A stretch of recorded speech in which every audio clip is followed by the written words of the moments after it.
Stream, hit record, get minimize out of that, open that up. All right, we're live and we're going. All right. Geez, that picture is a lot smaller than I thought it was going to be. It'll work. It'll be fine. I can mess with it later. It's just all white, but I think it looks good though. Yeah, it's fine. They get the general idea. Yeah. Well, as they can also tell, is that we kind of have a different opening because we have a different show tonight. Yeah, this is the first episode of a new little mini series that we've got going on. Yeah, we're gonna try it out and see how it goes. You wanna tell them the title? This is our What If series, where my companion here asks me a series of interesting questions, and I try to use what little logic and reasoning skills I have to see if there's a scientific answer to give him. Yeah, see, Brennan's kind of a big science and medical guy, and I can just seemingly be able to find the questions that shouldn't be asked, but I want the answers. So, oh my gosh, we'll just see how this goes. Guess we'll see. All right, so so we talked about this one a little bit earlier, and people said that we should bring it on the podcast, so okay. I'm going to bring it up. So a question that I asked you earlier was, could you cauterize a wound with a deep fat fryer, and would it be a better idea than letting it bleed out? Okay, well, first off, yes, it's better than letting it bleed out. Okay. You would die. Right, okay. Because first, there's only one reason to cauterize a wound, and that's to make it stop bleeding. I see, okay. And so if you have the need to cauterize a wound, not cauterizing it will always be worse than cauterizing it. Okay. What kind of wound are we talking about, though? Are we talking like a gash or... Okay, I'll set up the scenario. Okay, give me the scenario that this is in. Okay, so we're at, let's say we're at a carnival. Carnival. All right. We're just walking around, we're eating our cotton candy, and then you just point it out and you're just like, hey, look at that, that's a clown down there. And then boom, Ferris wheel falls on your open hand and just rips it clean off. You now just have like a stump, like just past your elbow. Your cotton candy ruined.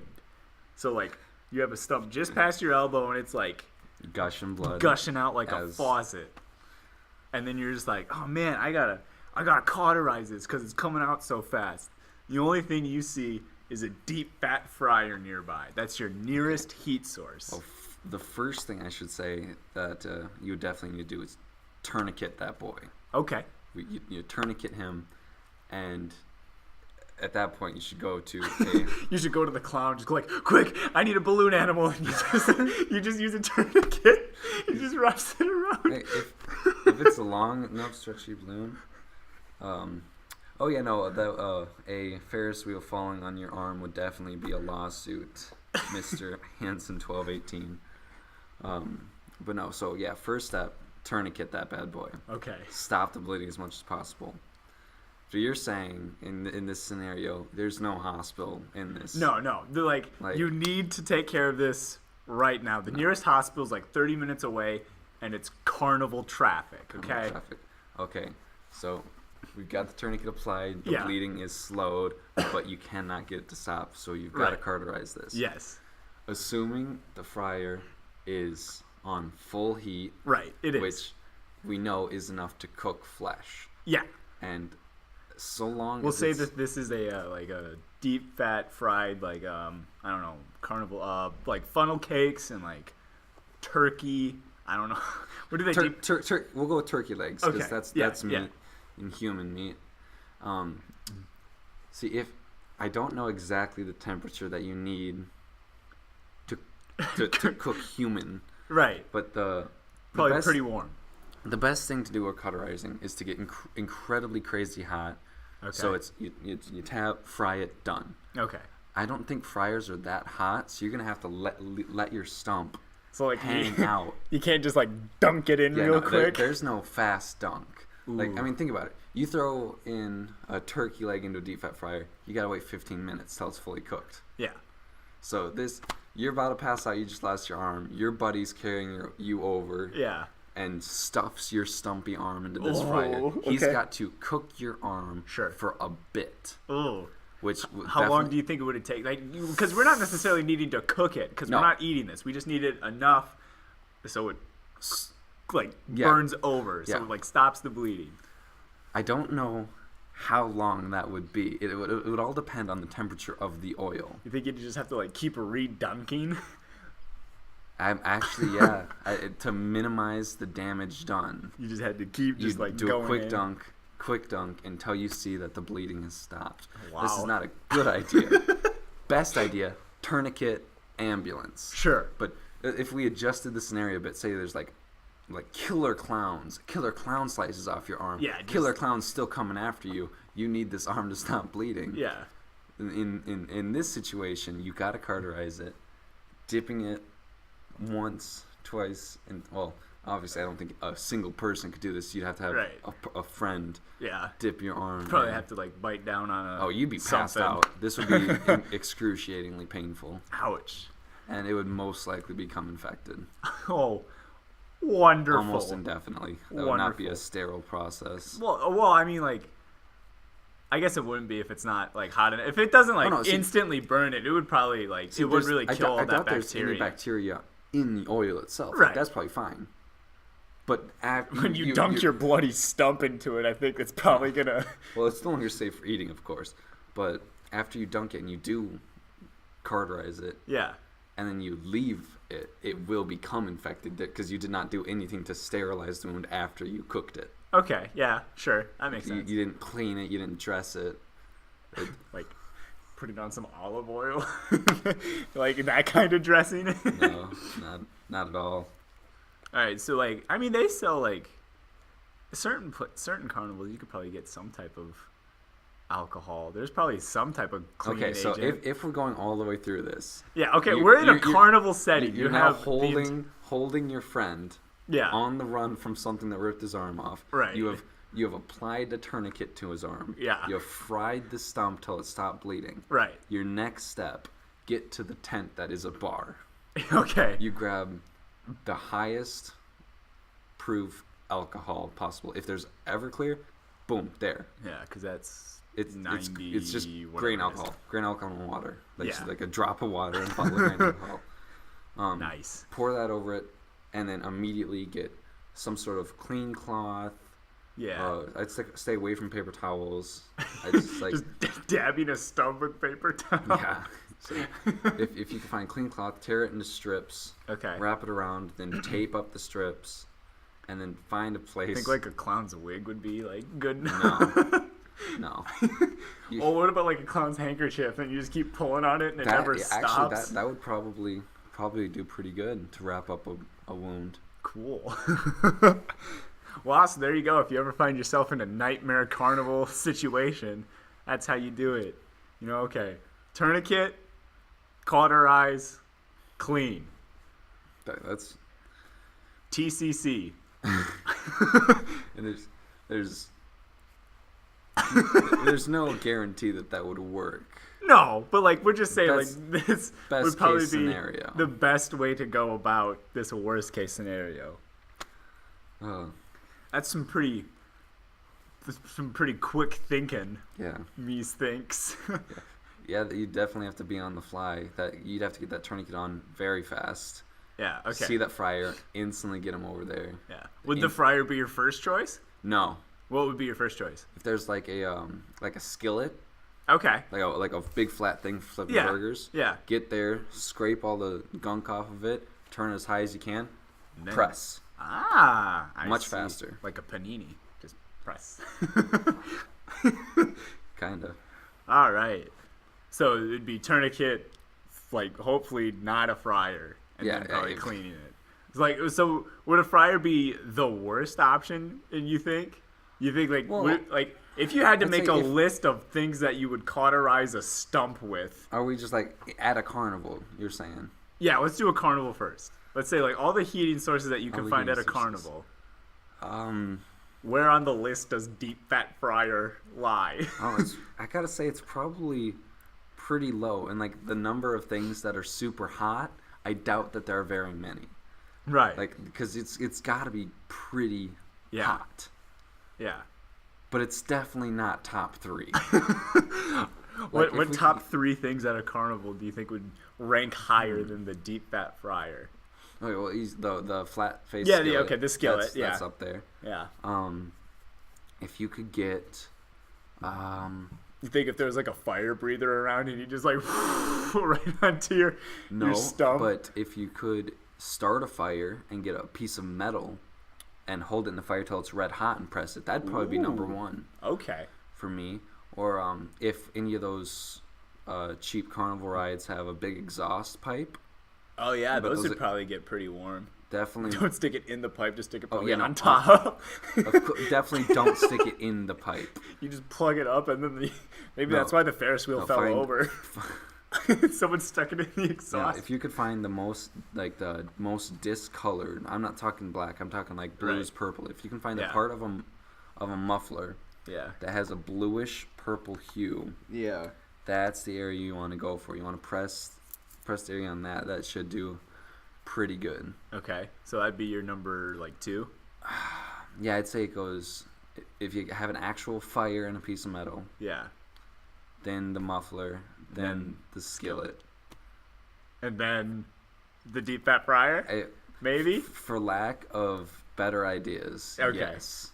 Like this is kind of like a I'm not familiar with all heating sources at a carnival. That's It's true. And actually- like if a you want Ferris some- wheel fell over, it's going to be pretty hard to think. It's like, let's stop and think about this logically. What heating sources do I have available? You're going to So- see the nearest thing and you're going to go for it. So what you'd want really is A, Yeah. high heat. High heat. Okay. B, closeness to you. Okay. You do not want to drag this bleeding boy across the map. Right. And C, something that either is relatively clean or relatively simple. You don't want something elaborate Right. Okay. I see. because you want this to stop bleeding as fast as possible. Okay. So, okay.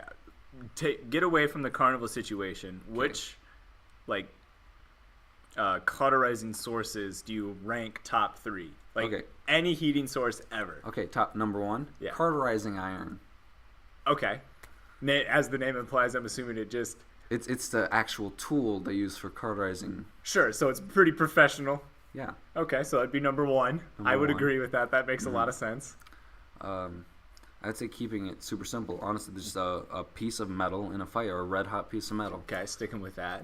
You can't really do much better than Yeah. that. That's essentially all the cauterizing iron is. It's just a handheld tool that gets a tip incredibly hot, Okay. and you use that. So say like okay, it's not a stump, but it's just like a small but deep cut.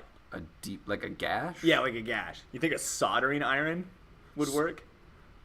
Yeah, I mean it would work, but the trick with that is you'd have to find.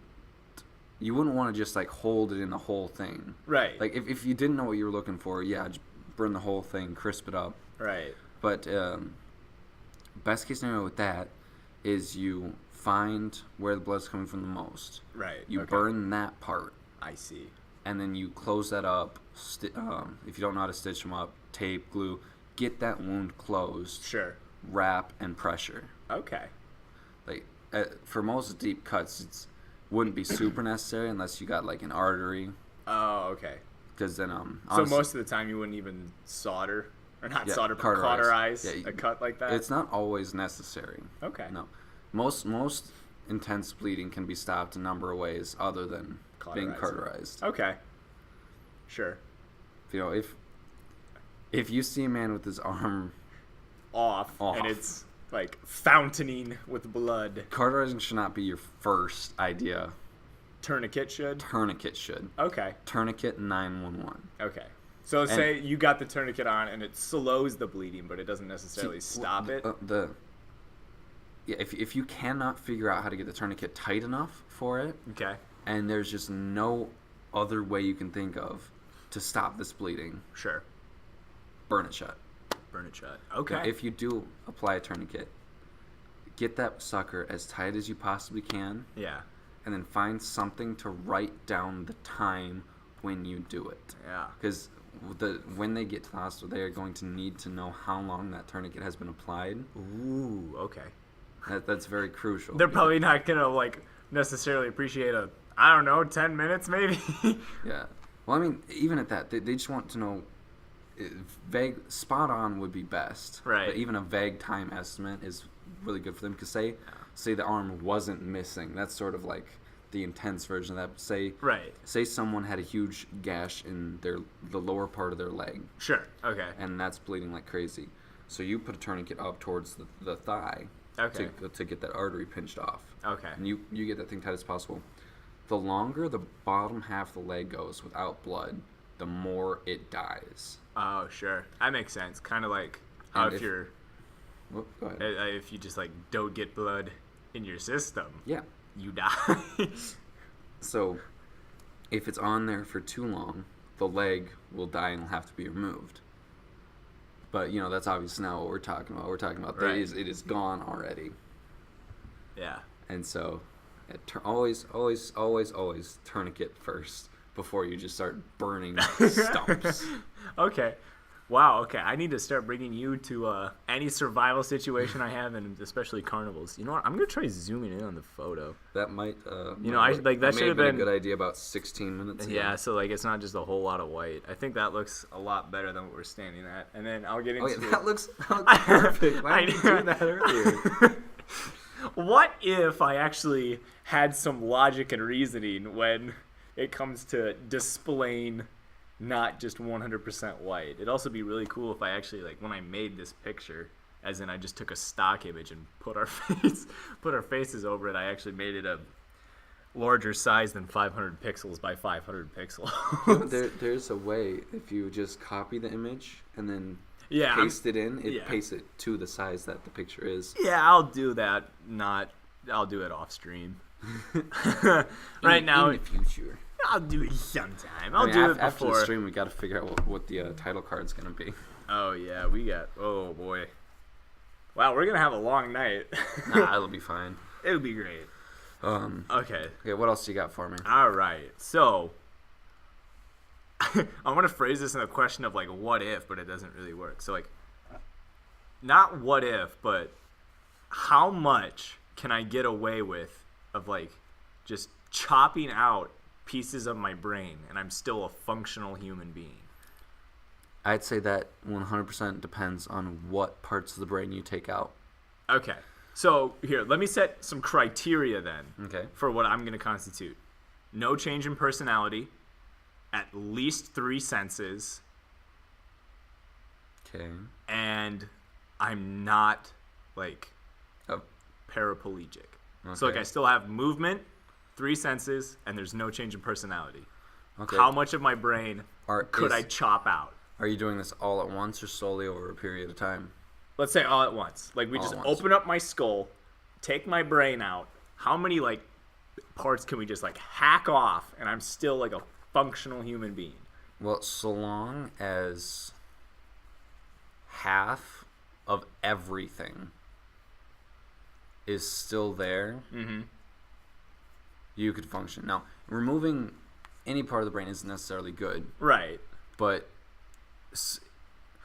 the fancy thing about brains is they're incredibly adaptive. Okay. So you can have one area removed or damaged, and other areas will take over its responsibilities. Interesting. It doesn't always work 100% of the time. It doesn't always work perfectly. Right. But there are people out there who have lost large portions of their brain, Okay. still operate just fine because the rest of the brain is taken over.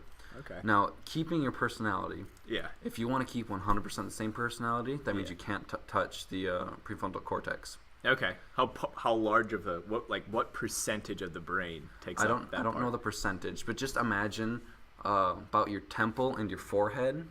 That entire area. Yeah, if you could just put your hand right there. Okay. That's what makes you you. Yeah, that's where your personality Yes. lies. Okay. So you damage much of that, Yeah. you're changing your personality. Okay. But you could have pretty much all of that. Like if you're talking just getting rid of mass, Okay. you can chuck that whole thing. Okay. You're still going to be a totally alive working person. Interesting. You're just going to be a blank slate. Okay. So almost like an lights on, no one home kind of. Yeah. Okay. So if we're talking just mass, ditch that whole piece. Okay. Not necessary. All right. Now there are pretty much everything else back there is vital to your senses or being alive. Right. Because it runs your organs. Yeah.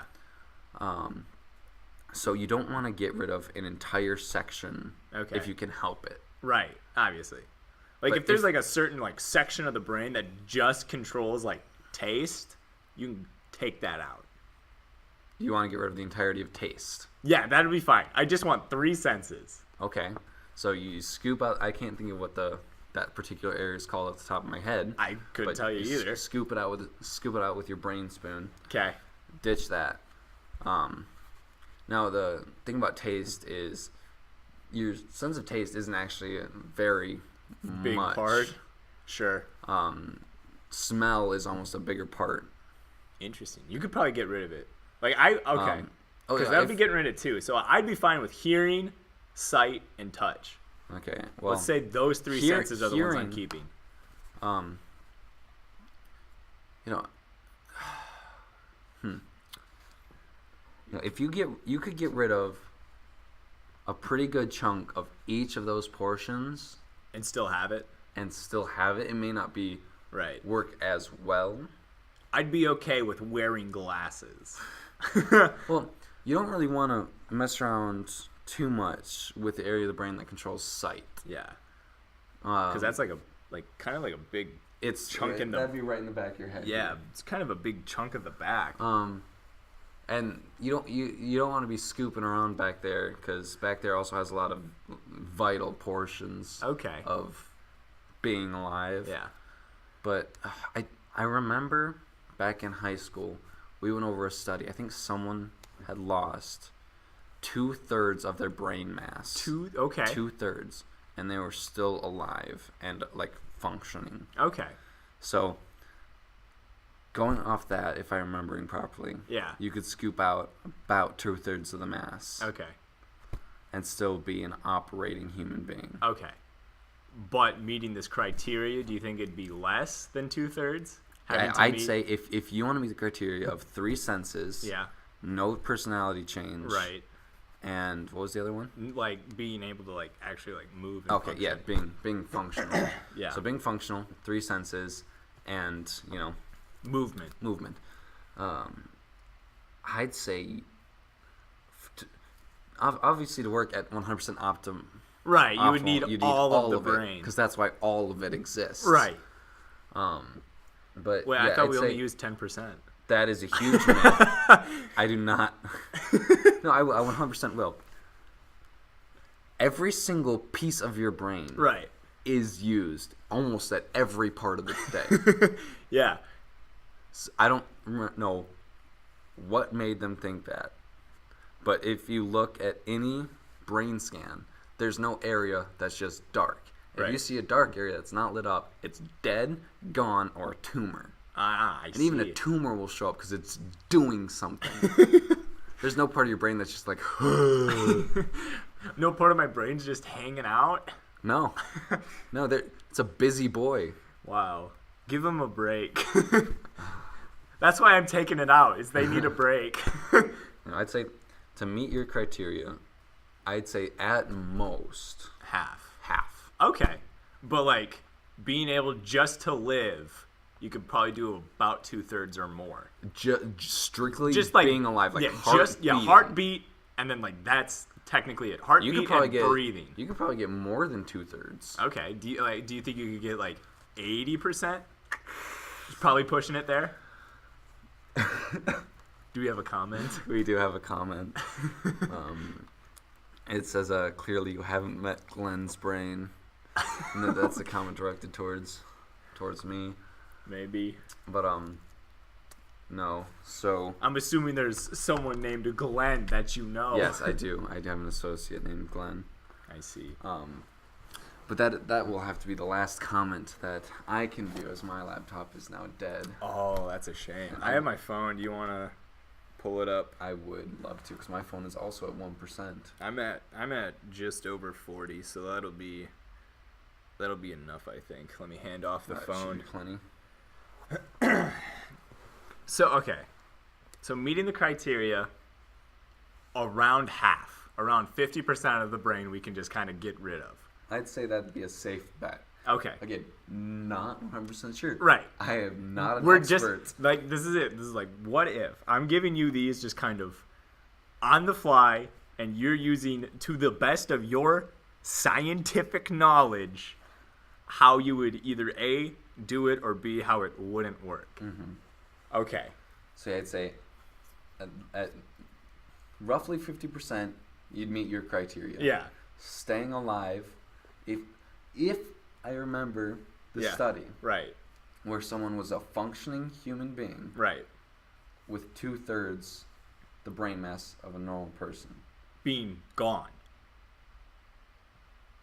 Is it 2/3 remaining or 2/3 gone?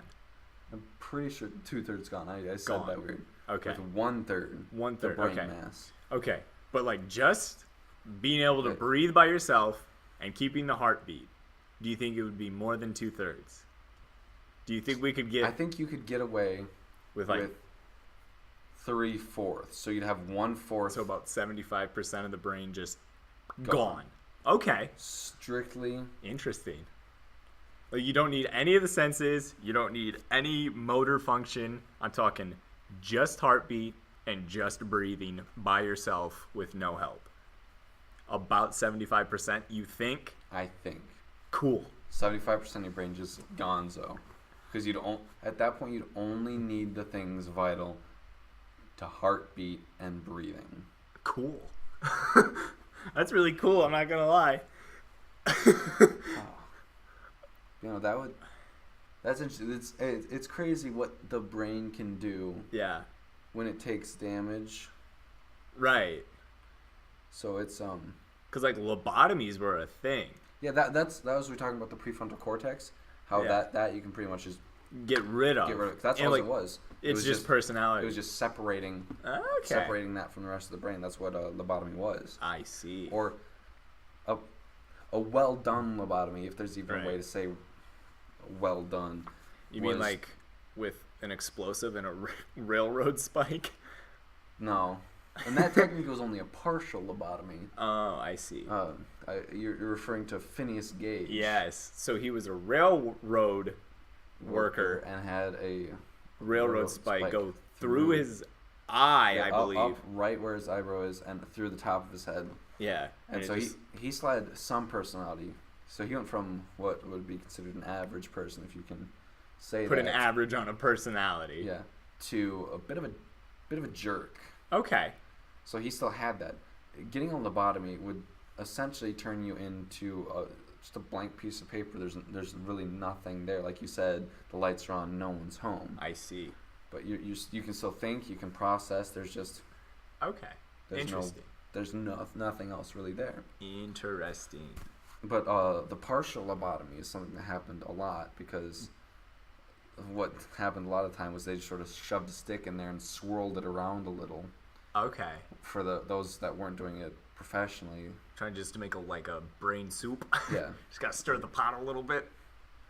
And so done right, you could remove portions, Yeah. like targeted portions from the rest of the brain. Interesting. Done incorrectly or on accident, you just end up with a different type. I see. Huh.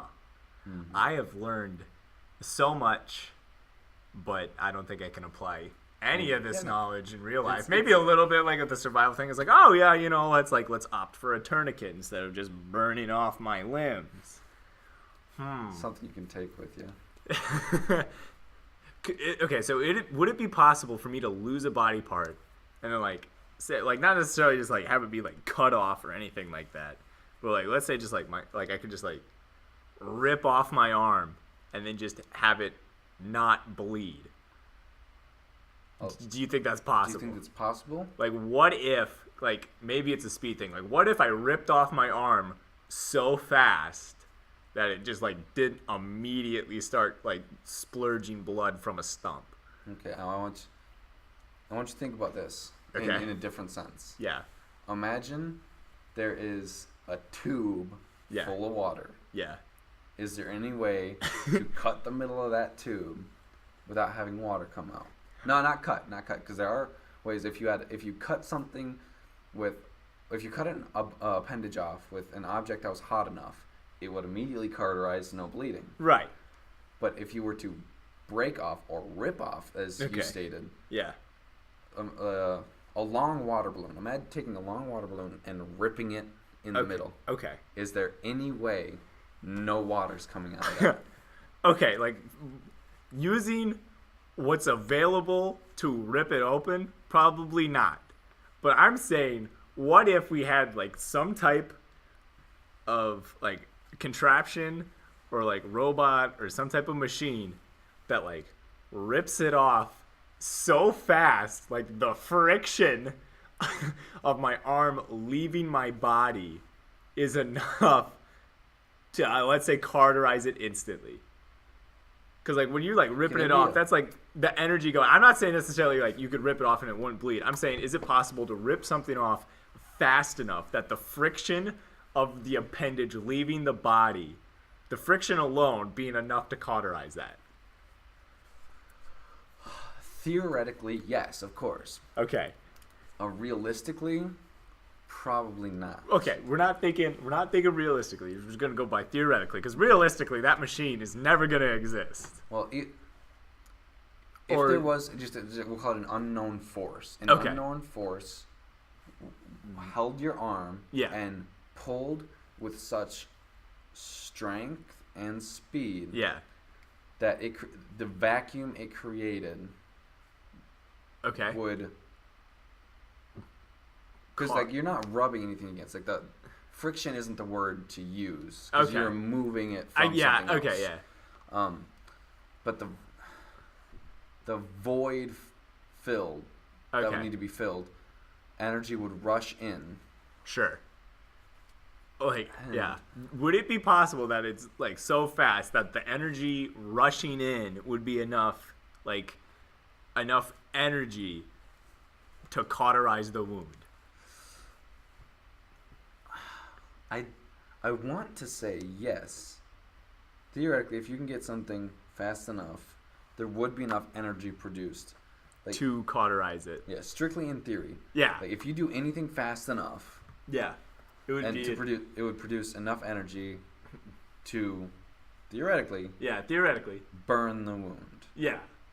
Enough to cauterize it. enough to cauterize. Okay. Like it would have to be an astronomical amount of energy Right. applied to pull your arm off that fast. Right. And then would it be that much more just to get it to. You would need much more energy coming in I to see. produce that much heat. Interesting. How fast do you think that'd be? Oh, I could not even give you a ballpark. Okay. Do you think you could give me a ballpark of how fast it would need to be just to rip off my arm? Or would that be more of like a power question? It's like how much power would you need to rip off an arm or appendage? You need the power to get the speed. Right, yeah. And the speed of how fast it goes, it would define if it's able to form a vacuum to where the energy would rush in.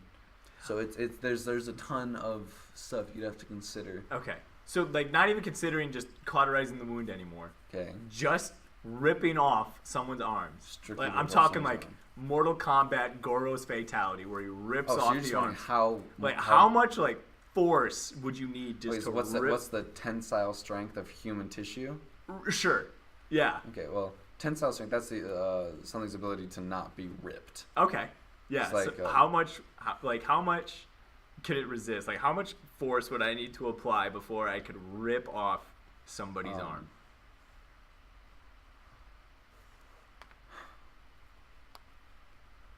You need hundreds of pounds, Okay. and it would have to be applied very quickly. Sure. 'Cause the slower you'd want to do it, the more you'd need. Sure. But the faster you do it, The less would you would the need? less. So it's like less you have to strength. meet a certain number Yeah. And then that number is like divided between the force and It'd speed. be a ratio of speed and Power. Power. So okay, let's just say it'd be 100. Um, Would it have to be like it would always have to equal 100? Whether it's like a 50 power, 50 speed, would be 100, which would be enough to rip it off. Let's say X is the Power. tensile strength. Okay. X is the tensile strength of an arm. Yeah. Okay. The speed to power ratio would have to be enough to exceed that. Say you need You just give it a number. I don't even know what number that would need. So, but in order to rip an arm off, you'd have to apply a force greater than its tensile strength. Okay. Like ripping a rubber band. Okay. If you could slowly stretch out. If you're slowly stretching, you can get it pretty stretched out. Right. But if you grab it and quickly yank on it, It would go faster. it would snap in fast. Yeah, snap sooner. Sooner. Okay. It wouldn't stretch out as far. Right. I'd say a similar thing would happen with an arm. Only Interesting. there would be stretching. Yeah. It would get to the point where it would tear. Yeah. And then there's multiple things you need the tensile strength of: skin, of muscle, of ligament and tendon. Okay. You'd have to tear each individual thing. Yeah. Because you'd have to separate the skin from skin, muscle to muscle, skin to muscle, and bone. Oh, muscle to bone, bone to bone. Everything would have to be pulled. Sure. And so each of those would have to come into factor. But overall, if you're going to give it one value, it would be the value of the highest tensile strength in your arm. Okay. So whatever the hardest part to rip would Probably be. from the shoulder, maybe I'd say. I don't know. I guess it'd be the tendons or the ligaments would probably be the hardest part Okay. to rip. Do you have those in your shoulder? The tendons and the ligaments. Yeah. Okay. Cool. Not like depends on how you want to word that. It all plays some Yeah. role. Yeah. But yeah. I tell you, the first thing to go would be your shoulder would get dislocated. That I can tell you for sure. Like no matter where you're pulling, the first thing is probably gonna be First the thing shoulder. will be the shoulder getting dislocated. You- Unless you're pulling by like the fingers. Like if you're pulling someone by their fingers. Oh, the fingers would probably pop first. The fingers would become dislocated first. Yeah. But I'm But guessing like in this scenario you probably wouldn't be able to rip off an arm from the finger. probably not. No, the fingers would rip off first. Oh, okay. So, So like if let's you're say you're grabbing forearm. Okay, If we're forearm. talking from the forearm, the first thing to go would be the shoulder would pop out of place. Okay. And then the second thing would probably be the elbow. Okay. And then you probably see small tears in the skin. And Then- then And the then I'd say arm. then the muscle would start tearing. Oh. And then at that point, the rest I don't know. Yeah. It'd slowly go down. Alright, what if you grabbed from above the elbow? Obviously the shoulder would go first Then again. it'd be shoulder. And then it would just start tearing on that muscle. Mhm. Then, like I said, I don't know which has the higher tensile strength, skin or muscle. But whichever one has the lower will start ripping first. Okay. And so small tears would start to appear in either the muscle or the skin. Yeah. And then from there, it would continue to go until the arm's off. Yeah. Okay. Cool. I mean, like not cool because like Interesting. it's Interesting.